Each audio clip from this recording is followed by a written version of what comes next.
Okay, here we are, Matthew Russell Lee, Inner City Press, here outside the Southern District of New York Courthouse today, Monday, February 26th, 2024. We're covering the Honduras trial, and I'm going to speak about that in a second, including in Spanish. But today is the beginning of the Lamor Whitehead trial. Now, it's a case related to Eric Adams, but it seems like the government is trying to say that Lamor didn't really have a contact with Eric, was just sort of using it to shake people down and ask for extortion money. It's interesting because there are various there's been the seizure of electronics and various things regarding Eric Adams by the same prosecution office. But this case may not. We're going to see. We're going to cover it closely.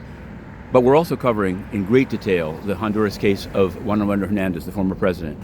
And what we can say today is still on the stand is a guy called Miguel Reynoso. He's a police officer that processed the drug ledgers that were found. He's been in previous trials, but this time it seems that Juan Orlando's one of his many lawyers, including he's now hired another lawyer, and we've written about that over the weekend. But one of his lawyers wants to cross-examine Reynoso about a report that was made by Honduran authorities after the drug ledgers were found.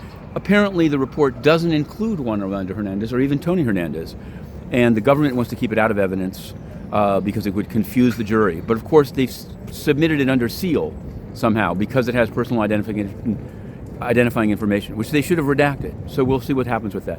One other thing on the Trump docket. Trump has asked for a stay of the Carroll verdict and judgment pending appeal without posting a bond. Judge Kaplan said it was a kind of a strange request, or it was a request made without giving the other side a chance. So he's given the other side a chance to reply, the other side being Carroll, until February 29th, and the reply is due March 2nd. We're going to cover that in great detail, as well as all things UN. But now, en español.